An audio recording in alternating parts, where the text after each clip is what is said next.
is the MIAA Weekly.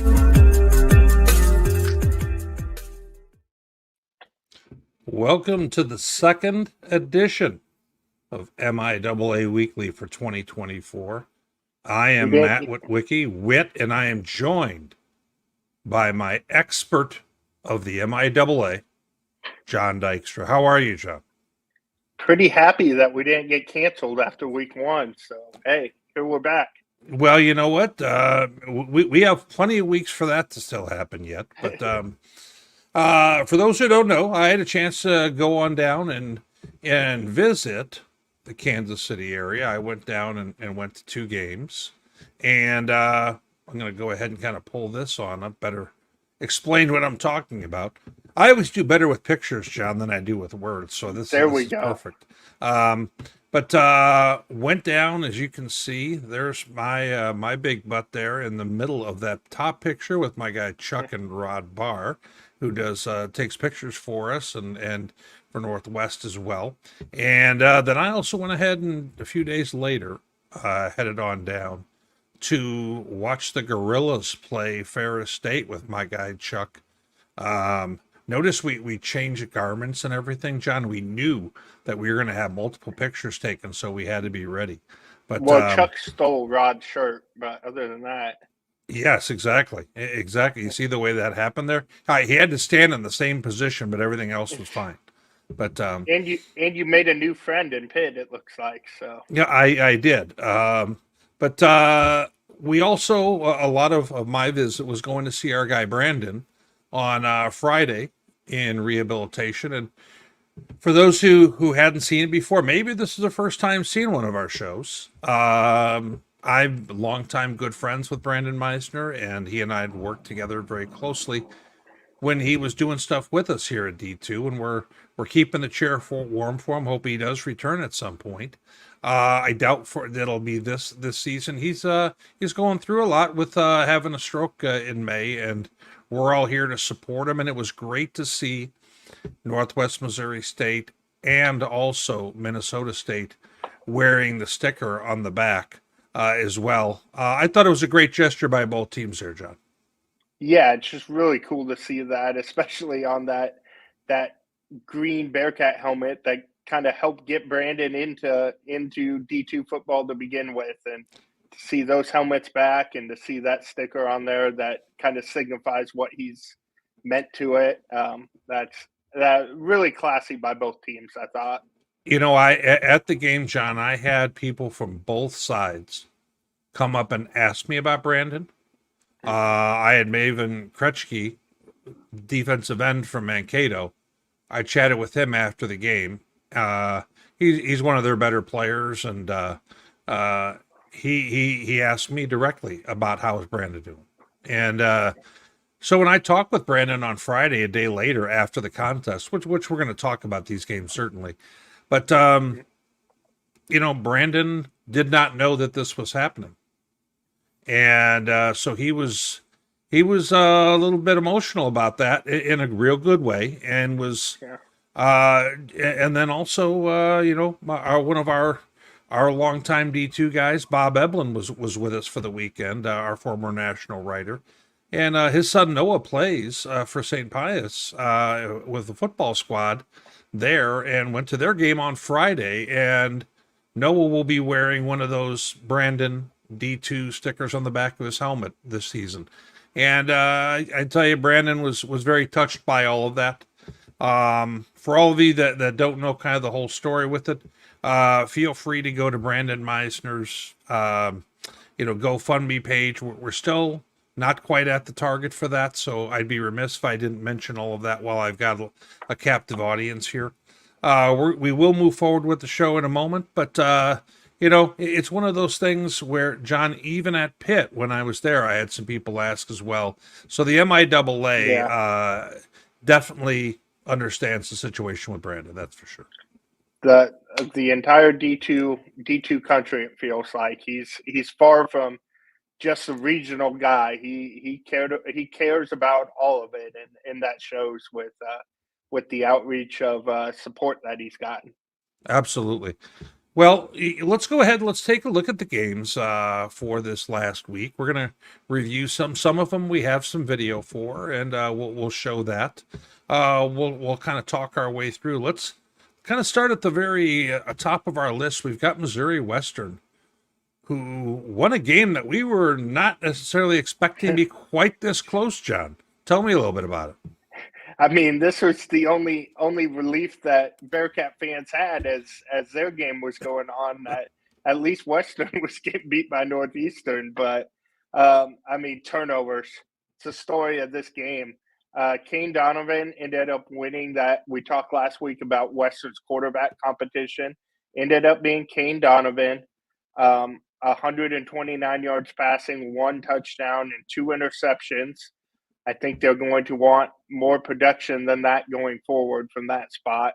But that was a story in the first half. They turned it over. Northeastern got out to that big halftime lead, and then the second half, 4 interceptions by Northeastern State for the game, and game.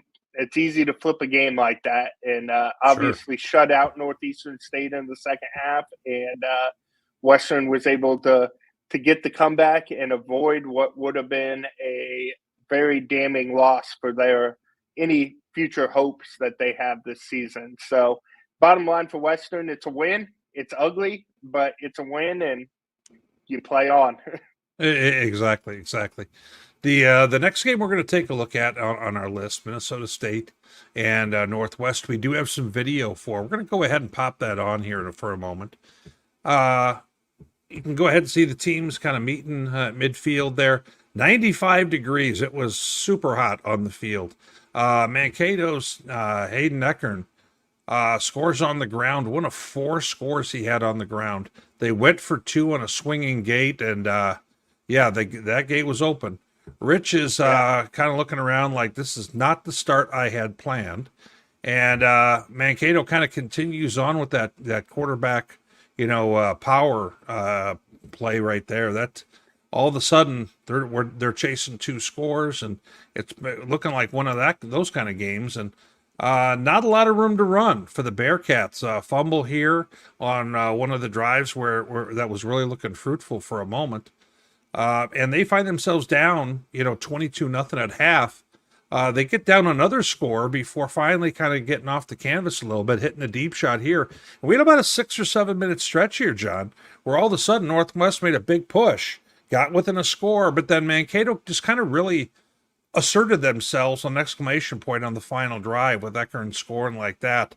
And, it probably made a game that I didn't feel what was real close. It made it look fairly close at the end. But for a large portion of this game, it felt like to me, like Mankato was kind of taking things physically a bit, which was, as we're walking the sideline, John, my first thing when you and I chatted was I was shocked that a team was having that type of success on the ground. I mean, really physically up front and going through the middle. Was that your take when you kind of had a chance to get your feet set there? That was mine. You never see in all the ups and downs of Northwest the last couple of years, you never really see a game like that where they get dominated in the trenches, both offensively, or their offensive line getting dominated, but especially their defensive line, which never happens. And Minnesota State had their way with them in that one. I will say that last drive, the one where Eckern scored the touchdown, there was a critical pass interference call on a 2nd and 10 against 3-time first team MIAA corner Khalil Smith. Bang, bang play.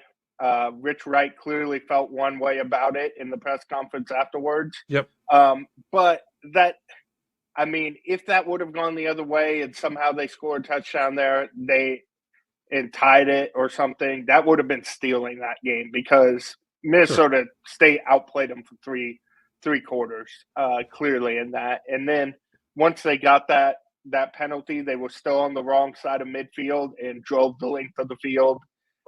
put it into the game. So just a workmanlike effort from Minnesota State, and a lot of questions moving forward for Northwest. I don't think this ends their season by any means. They're going to have to get some things figured out though over the next couple weeks before they really get tested again, and are going to have a team that can challenge them the way Minnesota State did on Thursday. And Chuck Bittner and I, who does the national show with me, he and I were chatting. I mean, I'm not real sure if anybody else in the MIAA is going to be able to just replicate that because of Mankato's massive upfront. And when they are at their peak as a program, this was vintage MSU. They want to play bully ball. And the fact that they were kind of running a 2-minute version of bully ball, lining up and doing it again, made it probably all the more shocking. A thing that I found a bit surprising was a lot of times in the first half, I found myself where Northwest was trying to get bodies in and out. They're trying to get calls in and out to the defense. Mankato's just running the play like, you can do whatever you want. We're going to run this. And some of that feeling disorganized for them seemed really out of character for Northwest. Would you agree? Especially defensively. Yeah. Defensively, Northwest has always kind of been that team. We're going to do what we do, and you're not going to have much success against it. And they were a little bit scrambling. Coach Wright mentioned it after the game, just Minnesota State doing some things that they hadn't seen before, especially with that tempo run game that they had going. And that really threw them off, which good for Minnesota State. That's what you're supposed to do in week one, do things that are going to throw off your opponent. So it caught them off guard, clearly. They said that after the game. And yeah, that's something they're going to have to get organized, because it's not like they're the only team that's going to play tempo. UCM is going to play some tempo. Now, it'll be a different style, but it'll be that's the one offensive line too that Northwest defensive line is going to have to find a way to affect when it gets to that point, because if you can't affect the quarterback against UCM or even Pitt, as we'll get to later, then that's going to be a recipe for disaster. But I just, that's a different way than they've lost in the past, and that's got to be a little alarming. But it is just one game, so kind of the story will be told in these next couple of weeks. I think for Bearcat fans, the other concern is the offensive side of the football. Yeah. They scored via the big play. They were able to hit on a long pass that it looked like it was tipped, maybe not, and scored on the 80-yarder. And then that other they give up. Mankato gives the one up over the top, kind of two different times, and it felt like those three plays and the yardage we're seeing here doesn't kind of go along with the challenge the Bearcats had of sustaining drives. And so I guess my thought is, John, going forward, the Bearcats got to get some type of running attack, don't they? Because that seemed like that was a real problem. It was a problem. You don't see negative rushing yards very often. And the other thing, to your point, is if Minnesota State could long snap, that would not be a game either. They had the one that led to a safety and another one that gave them a short field, one play touchdown. If you take away those two bad snaps, which were the only time they lined up in punt formation, which is crazy against a Northwest defense that they never technically punted in the football game. Sure. It's not like they were turning it over a whole ton other than those punts either. So sure. No, there's some issues. I think we knew about the offensive issues going in. Everybody hoped it would be better, and it didn't look better really in the first game, even though Runke hitting a couple of those deep passes is positive. Luke Matthews looked really good. If I was going to pick out one bright spot from that game, he had the 80-yard touchdown where he broke a tackle and went the distance. But the more impressive play from him was early in that first half.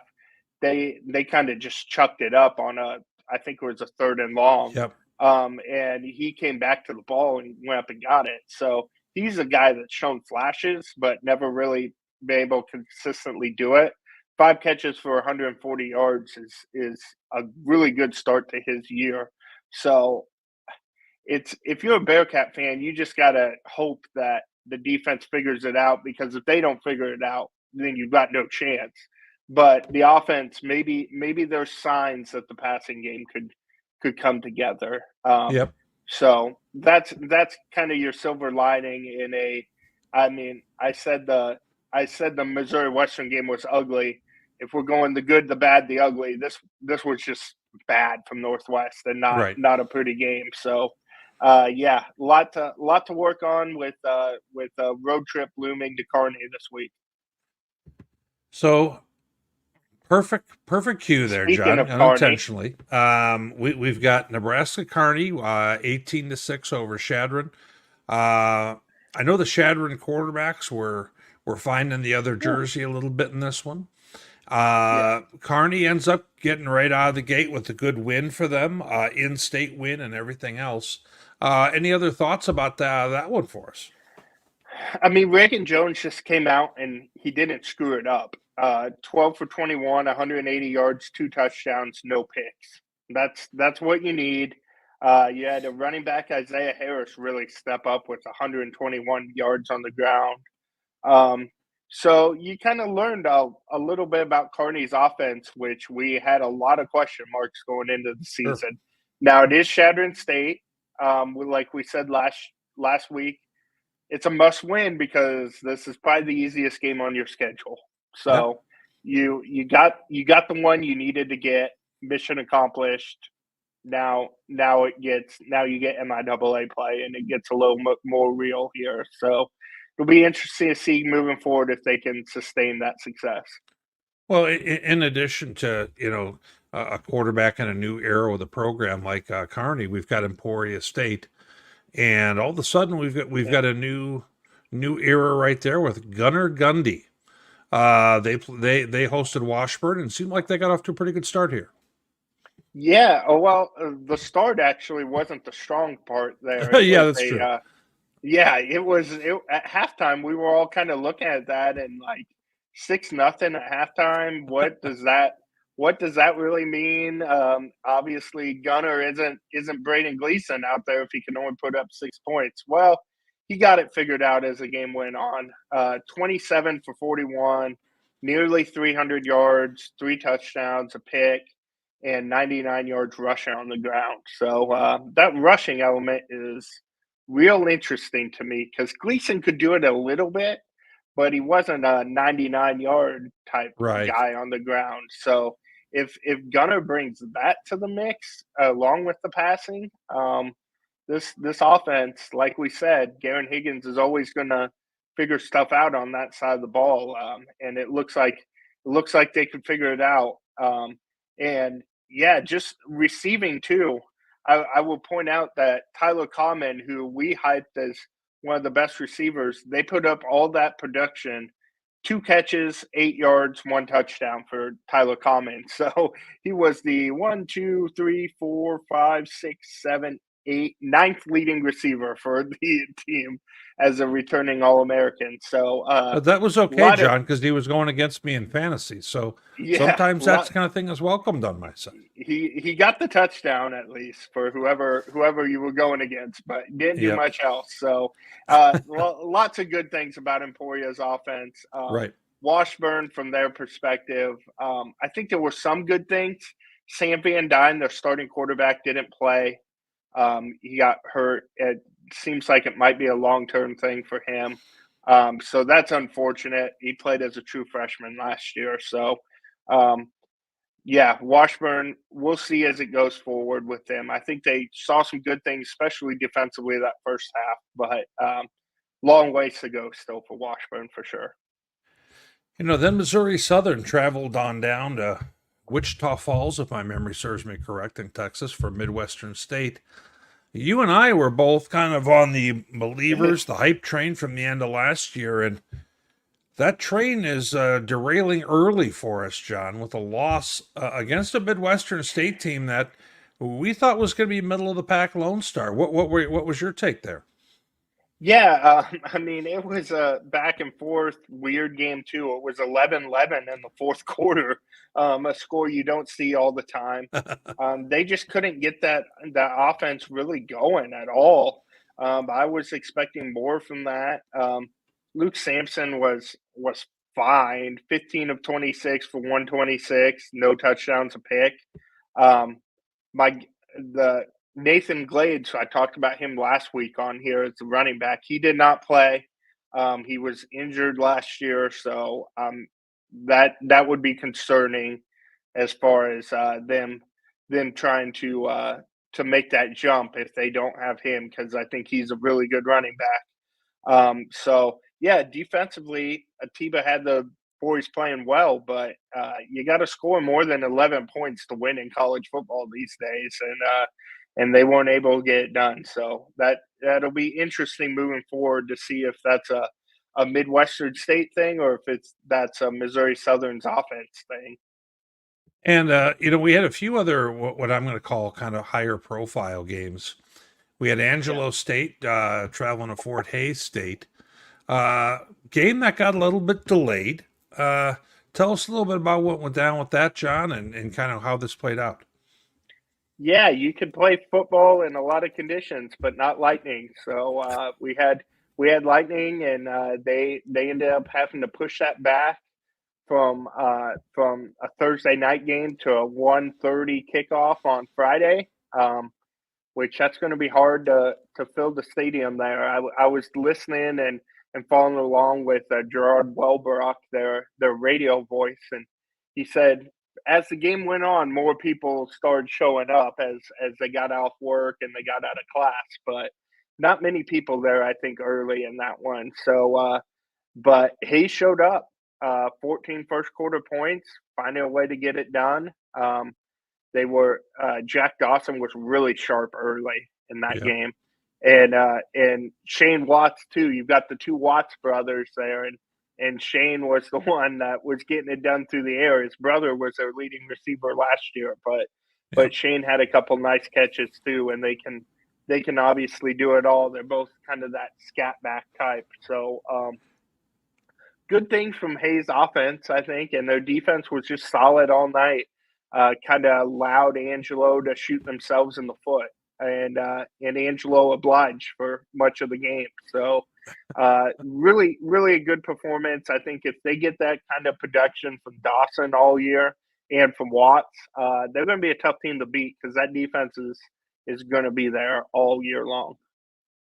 Well, considering how you had a lot of Fort Hays love in our opening show, they did you a solid right there. That's for sure.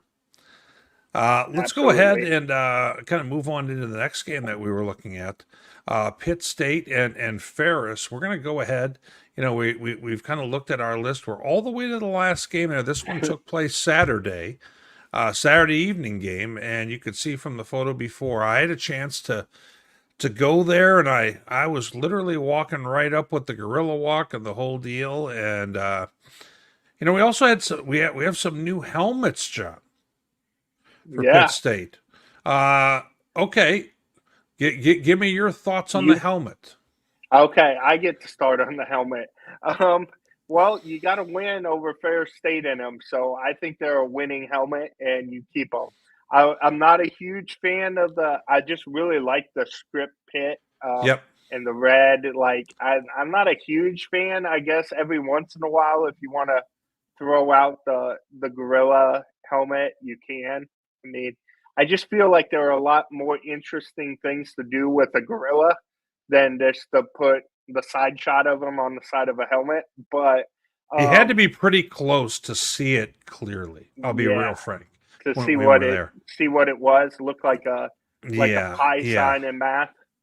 Yeah, and before we show the highlights, I was loving the heck out of the game day environment there. Apparently about 10,000 people, and we had a chance to kind of soak everything on in. And a very unique environment. I've been to plenty of places in D2, and this was my first time seeing a game there. and I really enjoyed it. I even had a chance to go to Chicken Alice. Chicken Annie's. Annie. Oh man, Okay. you are Oh gonna boy, they're get gonna light me up in the comments for that one. Oh man, a food Yes. connoisseur such as yourself should put some more respect on. I know.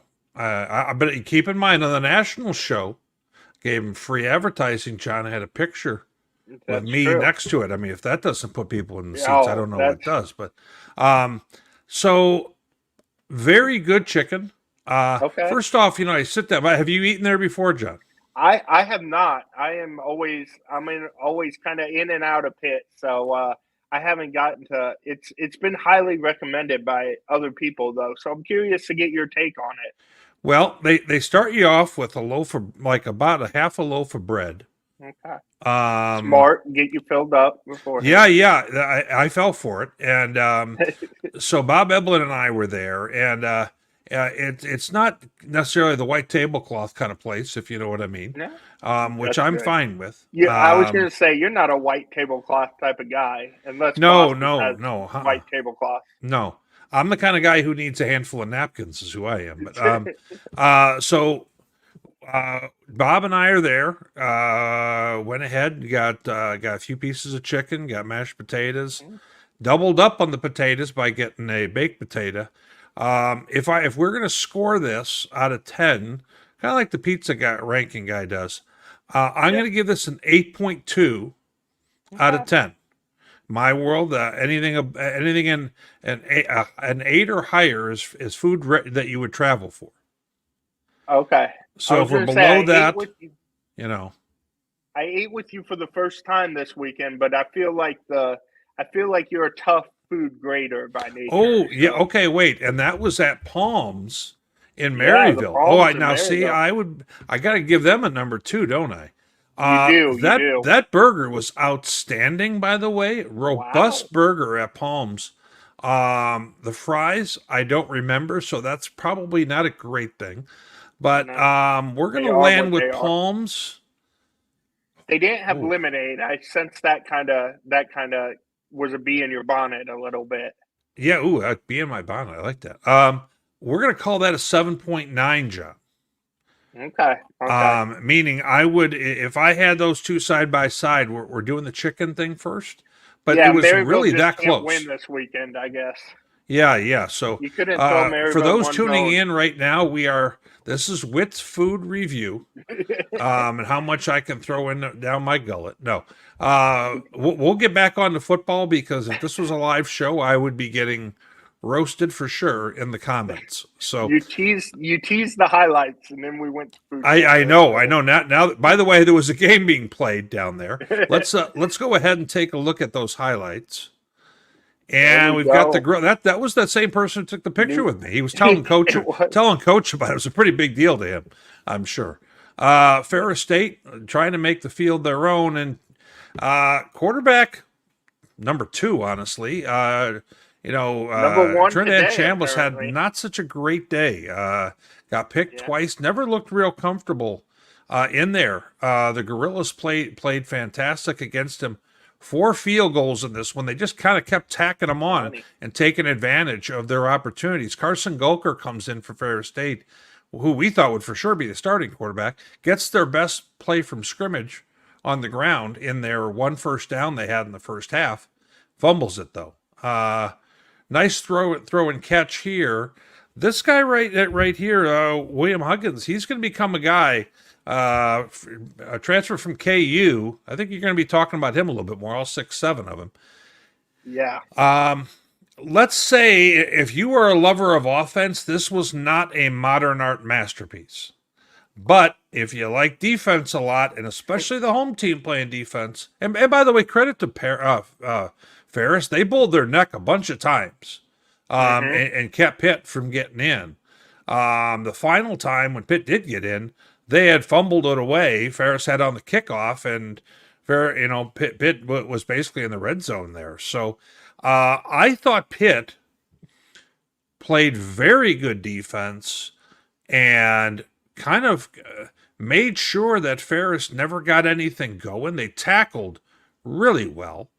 And above that, they put pressure on the quarterback.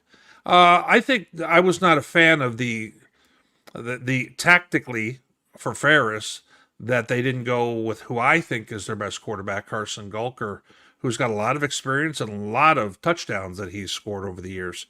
Maybe there's a chance that they didn't feel comfortable going against Pitt with him because Pitt was going to do very well against the run. But nonetheless, Pitt's defense really came to play. I thought their offense did a very good job of being efficient, not making mistakes. They had one pick late in the half, but Ferris had four turnovers in this one, and that really cost them quite a bit. And for those watching the game, Ferris kind of couldn't get out of their own way for a while. John, they're having procedure penalties and this, that, and the other thing, and they would get a few yards, then all of a sudden they're sitting there at 3rd and 12. And I talked with Coach Anise after the game, and I thought he was about ready to start talking to himself, just like, what did we do here tonight? And, he mentioned that, that's a really good football team that you can't make those kind of mistakes against and have any chance of winning. And he's right. Pitt won what ended up being kind of handily. They scored and marched in that fourth quarter. And Chuck and I looked at each other, and it was kind of like, Ferris doesn't have anything for him. Pitt's winning this game. What was kind of your take on it, buddy? Yeah, look at that. Pitt could have won by a lot more, honestly. Yeah. Like you said, Ferris kept giving him opportunities, and Pitt just kind of handled it. Dotson threw an interception in the red zone at one point. Yep, right before half. Other than that, he played pretty well, mistake-free football, and I thought they were really trying to figure out their weapons, which was kind of my question going into the season about Pitt. We knew that Dotson's a good quarterback, but they early in the game it seemed like they were kind of force-feeding Christian Carter, who started out at Pitt, went to the University of Memphis, and now he's back at Pitt. Right. He had 6 catches for only 28 yards, so they were kind of dialed in on that, it seemed like. But then they were able to spread it out. Good game by Jack Roberts, a slot receiver for them. And then you mentioned Hudgens. He only had one catch, but it was a 32-yarder, and it was a highlight reel. So yeah, he's a big guy that might make some more impact as the game goes on. But I think the story really is Pitt's defense. Pitt's defense is incredible. We kind of knew it would be going in, and they were even missing one of their top DBs, and it didn't matter. Look at the rushing numbers for Ferris. Golker ran 8 times for 31 yards. He had that fumble we saw. The rest of the team ran 14 times for 7 yards. Yes. So they got shut down in a big way. And I'm sure for those who want more on Ferris, you'll see more with Tony and you and whenever the GLIAC show comes out. But I've got some questions about Ferris moving forward, but no question. Pitt answered a lot of questions about them, and I think that's kind of the main thing. Yeah. That defense, it reminds me of Northwest years and years past. If the offense scores in double figures, there's a pretty good chance you're going to win the game, and that's kind of amazing to see. One thing we haven't mentioned about this is the whole band playing all the way through the football game. And I was directly in front of the band when Ferris had completed and gotten their only first down of the first half. And they were in the red zone, and I was right in between where the band was and the action in the middle of the field. I was right on the sideline there, and it was so loud that I could not have had a conversation with someone next to me. And absolutely. Tony Anise had apparently found out just before the game started that that this was a thing, and he couldn't believe it. And I don't fault Pitt for doing it because it's a part of these rules to try and create more of a festive atmosphere. At the same time, there's a sportsmanship angle I don't love about that. And and this has nothing to do with Ferris or Pitt or any of that stuff, just as a rule in general. Um, John, you've already kind of been used to this for a few years. Yeah, Um, just this came about? How has it been embraced by the league as a whole? some this every year somebody brings it up, and it's usually about Pitt. I know people have complained in the past, Hayes will do it or something like that, and but it's usually Pitt that gets brought up, and good on Pitt because apparently Right. they're making people mad, and Well, they're taking you can do it. advantage You of can do it. what is Yeah. a legal rule. Um, and for me, as old man yelling at cloud here, I don't love it. Less so the sportsmanship thing. I just don't think it makes for as enjoyable a game. If they were playing music and playing, if the band was just playing when they were on the field, that I'm fine. Do whatever.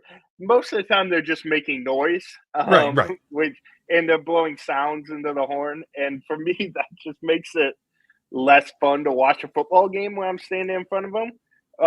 But like I said, that's a league thing. Pitt's doing it. Good on them. Right. It's not very widespread in the MIAA. Most schools, at least not to that degree, do it. But I mean, they can do it, and if it makes a home field advantage, that's already pretty incredible. Even better. Good on them. But it's a rule I'd like to see changed, but it doesn't seem like there's that much momentum to Right.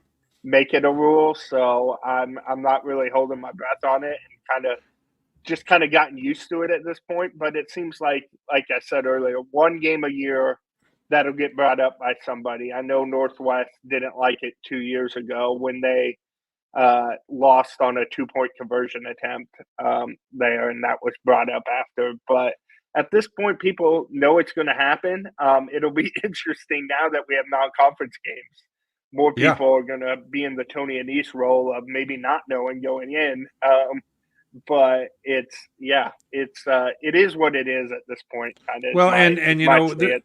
the other thing with this, John, is I'm first and foremost that did not impact the outcome of this No, football game. no, So it yeah, would be different if that was happening in the last minute of the game and they were down three or something. But that was not at all what we had here. Well, yeah. that leads Oh, us. speaking of down, Yeah, oh this man, leads us to a moment where I'm kind of blowing my chest a little bit, but somehow our friends at Massey are you're keeping up, which when I I've got think mixed when thoughts I about think that. Witt, I think Massey. So I see you guys as like one and the same. Oh, easy, So easy, easy. Watch yourself. So we're gonna keep track all year, so people can go ahead and uh, we're gonna take a few arrows along the process in this process, John. You know that. So let's man, move ahead to our upcoming games. We've got Angelo State at Emporia. What do you like here? And then I will make sure we tease Massey and what they're at in between your pick and mine. well, I got a sneak preview of Witt's pick last night on the national show. Which, if you're not tuned into that, you should be. Which he's immediately regretting the pick, but carry on. But yeah, I mentioned it, so you can't change it. Mm. Give me the fighting Gunnar Gundies. I I mean, they was a slow start, but they got going. Angelo, I think, has significant quarterback issues. They played three guys against Hayes, none of which were too terribly effective. I think they've got some offensive issues, and I just don't think they're going to be able to keep pace with Emporia. We mentioned Tyler Common being under 10 yards last week. I don't think he's going to do that again. So I'm calling for a big Tyler Common game, and I'm calling for Gunnar Gundy to keep making a name for himself in D2. You probably would like a score though, so I'm going to go 30-27. I don't think it's a blowout by any means, but I think Gunner and the boys are just too much at the end. Well, Massey has Emporia State minus 7.5. Oh, that's a tight one by MIAA versus the world standard. Yes, yes. Well, Massey had to recalibrate things. They've been in all weekend trying to figure out their numbers after Mankato decided to put a wrench in their whole figurings because they were a mere 28-point dog, going into that one. So, but I got ahead of myself last night. Didn't have a ton of time to prepare for it. Got to be honest. Just went with Angelo State because I thought, what, they're not going to lose 2 in a row to start this season. Very good defensive squad. Jeff Gersh does a real nice job with that program. But right now, their quarterback situation is a problem. And so if I'm going to go ahead and still ride that horse, we're going to go ahead and take Angelo State to win 2017 in a tight game in which defense matters. Okay. Don't feel like you got to quote me on that one, folks. I put on the board. I'm not feeling terribly strong about it, but I'm being loyal to what I had before. So let's go Northeastern. That's a very specific game script. Yeah, exactly. Yeah. Northeastern State, the surprise team of this season, because they're essentially playing a whole bunch of the conference squads. Central Mo is where they're going. I'm going to first tell you. Well, no. I'll let you. Does Northeastern State take the Mules to the limit like they were able to a week ago with Western? Man, they're the surprise team that is 0-1, so that doesn't speak much for what we thought of the Riverhawks going in. I've heard up to like 70 transfers on that roster, so it's a new team than last year. Is that all? Okay, fair enough. Yeah. They still have to wear the name with the tape on the helmets during games. Yeah, exactly. But I mean, pushing Western to the limit was better than any performance they had last year. So I guess they did well in the portal. But another team that did very well in the portal, and that's UCM. They are stacked. I'll give you my score prediction, and then you can tell me if what way I am on Massey. I think I might even outdo Massey though. 72-16. Give me UCM. You have UCM covering comfortably. Really? Massey has the Mules as a 35.5 favorite. Now, if we're going to dig into our friend Massey, really what it comes down to, keep in mind, John, they don't just take last year into account. So it's true. The season previous, when they weren't, flying around like a Ferrari, they weren't good. So they're impacted a little bit by that. I'm going to take Central to cover. Let's say, I will take 66-10. So I don't have a nail biter for that one either. We got Missouri Western and Fort Hays State up next. Maybe the best game on this slate. What do you think? I prefer the Angelo Emporia game, but fair enough. This one's the most interesting, I guess, because it's conference that matters a little bit more, and because it's Hays. Hays is my third MIAA team that at the end of the year I think can be battling for playoff seeding. So this is where you can't slip up, and you have to find a way. And a little MIAA secret is Missouri Western has beaten Hays 5 straight times. They kind of have their number. Western's famous for they always have Hays and Emporia early. They play very well against Hays. They never match up well with Emporia. So this Hays team is one they've had success against, but not this year. I don't see it happening this year. Western, you can't flirt with disaster like that against a team like Northeastern, and then Hays have a good week like they had. I have 34-17. Well, our friends over at Massey have Hays favored by 5.5. Sure. I like Western. I like Hays to win this game and to limit Western. But, Hays, I'm not sure if I have them just running away here. I've got 28-20 Hayes. I have them covering and winning, and staying on the good side here. We got I think if you have a quarterback that's struggling, that Hayes defense is a nightmare for them. And that's what I see so far from Kane Donovan is a quarterback that is struggling. So give me those big Parrish Terry, Miles Mingus defensive ends to make his life a little miserable. next up. We have NAIA Langston, the Langston Lions. They're also playing their first game of the year. They are at Central Oklahoma. And all the way on the right, if we take a look at that, apparently all the other towns are simply, Kearney, Nebraska, Edmond. This is that important that they have. We've decided on the web to go ahead and put them in all caps. So that must be It was a heck of a big time. deal when they expanded into Oklahoma, however many years ago that was.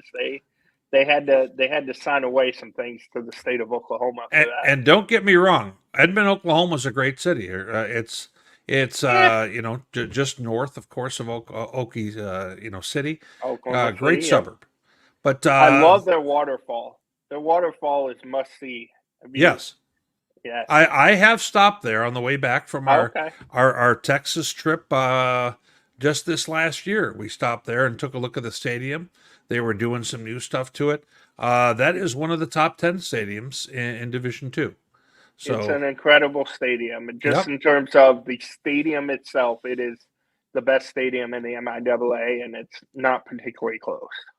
So that said, Langston Lions going against Coach Doral and his group. How do you see this one? You always have me give my answer first, so you. I Can know. just Well, pop you're me up the with expert, so you have the answers. That's true. That's true. I am not a great expert on the Langston Lions. I think you have more insight on them than I do, but I think UCO gets it started off right. I think they 42-6. I think they show some things. They have some experience at quarterback. They should be the type of team. Doral obviously has been there a while now. They should be the type of team that can hit the ground running, and that's what I think they do. I think they get a good win to get themselves started off on the right foot. 42-6. Fair enough. Well, the Massey machine has them at UCO as a 45-point favorite. I figured it'd be huge. I didn't know how much NIA or NAIA respect they have. Yeah. Now I am familiar with Langston. They came on up here and played in Sioux Falls back in 2008 when the University of Sioux Falls was really on a roll, winning multiple national titles in the NAIA when Kalen DeBoer was the head coach there. And well, I don't know whatever happened to him, but anyway, so I like UCO getting off to a great start here. I don't know if I like them covering, though. I've got UCO winning 42-14, but getting off to a great start nonetheless. Now, the next game we have on the slate. Ooh, boy. Northwest at Nebraska Kearney. 0-1 Northwest at 1-0 Kearney. Exactly. Give me your take, John. Kearney did what they needed to do last week. They got a win. Now they get a night game on a Saturday night against the Bearcats. Chance to really make a statement against a Bearcat team where you got to wonder kind of where their heads are at this point after a disappointing week one or week 0, I should say. This is week 1. But I got Northwest bouncing back 24-10. I don't think that spread would have been a lot bigger before I saw what I saw from both teams last week. But I think they have enough to get it done. I think the defense bounces back in a good way. And I think they're just ready for Kearney and a little less surprises like we covered last week because they've seen Reagan Jones. They kind of know what to expect there. It's that now Coach Wright's maybe back in his comfort zone a little bit.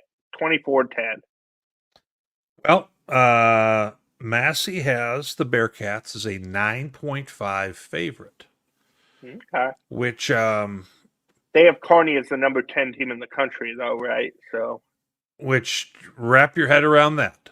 But I don't think it's quite there, but it's not that far off. no, I that is about where Massey is with that. I don't disagree. I like the Bearcats getting back on track, but I wouldn't be surprised, John, if this was like a 3-0 game at halftime and Northwest was still trying to kind of work out some of the kinks. I've got Northwestern winning 17-14. And I'm sure I will get the mail from that one. But you know what? That's why we have the show. We're going to offer our thoughts, guys. That's a nice, interesting pick. You've got the safeness of picking Northwest, but you've got your statement with the 3-point game as well. So that's a I was kind of using the velvet hammer with that one. Yes. Yeah, that's the best of both worlds. And our final game, Pittsburg State makes the trip down the way on over to Joplin, Missouri, to play Missouri Southern. Does Missouri Southern have a bounce back game here? What do you think? Their defense was good last week. It's just now their offense has to face that Pitt State defense that you just watched in person make life miserable for a Ferris team that everybody thinks is good. So I have Pitt 24-3. I feel like most people might have a bigger spread, but I think Southern is just that. I think Southern defense is legit. So 24-3. I think it's comfortable. It's never in doubt. But Southern at least tests that Pitt offense a little bit. I expect Missouri Southern to come out with a little bit more energy. Am I saying that I'm expecting them to pull the upset like they did a year ago at the end of the season against Western? No, I'm not going there. Massey, by the way, team and this Pitt team are very different teams. So. Yeah. Pitt is a 17.5-point favorite, according to Massey. Mm-hmm. I would take Pitt to cover that. I'm going to call this one Pitt 30-10. I have them covering that number. But some interesting evening games on the slate there, John, with both, we got the Hayes game, Northwest and Pitt, all playing the evening contest there. I hadn't really seen that with it laid out like that. I knew the slate, but I didn't know the timing of it. That's a fun day of MIAA football when you can watch Angelo State against Emporia. I would guess most fans would be tuned in more to that than Northeastern and Central early. And then you can sit and have a nightcap with those 4 games. That's a good day of football right there. So absolutely can't argue with that. And a late night drive for me back from Kearney, America. So we'll be rolling in at about 3:00 in the morning or something. I don't even know how late that one will be. Once you get past midnight, don't feel like you got to text me. I'll probably be sleeping like a baby. But this week I am not making trips to games. I am just going to go ahead and kind of chill here at the Witt D2 headquarters and go from there. But Gotcha. Once again, we've got a chance to see Mike Racy twice this weekend. He couldn't get away from my fat butt. I was going to say, I'm sure Mike was thrilled. Yeah. I don't like the way you said that, John. But anyway, you guys see how you can reach. Mad you didn't invite him to Chicken Annie's. So. Well, I didn't give him a choice. It was just me and Evelyn, and the table only fit 2, so it was what it was. But no, Chuck you guys dodged that one. So you guys can see how you can reach John. You can see how you can reach me. If you can't get enough of me, which I don't get that very often, Northern Sun Weekly. A little bit later in the week, you will go ahead and see some of that. You also, if you're not following us on either Twitter or, better yet, follow us on YouTube. That's where you're going to find a lot of these the content we're putting on out. I do need to mention, I want to thank out of Joplin, John Dales of KOAM for the video that we received for the Pitt State game. Much appreciated. We always like to be able to have that and kind of show a little bit of that. We're not Sports Center, but we can keep folks in tune that way. And then we also have Brett Kennedy out of KQ2 out of St. Joe for the Northwest highlights. John, did I get all that right? Did I miss anybody? You did, and both those outlets, I just say, would do really good work. I know the guys down in Joplin, they cover Missouri Southern and Pitt State on a regular basis, and then our friends at KQ2, they cover Missouri Western and Northwest. So you've got a good chunk of the MIAA if you need video on if you follow those guys on Twitter. So thanks again for them for shooting us that video. Absolutely. Well, that's it for our show this week. John and I will be with this each week to kind of talk a little bit about the action, show a little bit of video and things of that sort. So once again, don't be afraid to spread the word to some friends in regards to the show. And I appreciate everybody making the time. Thank you very much. Good night.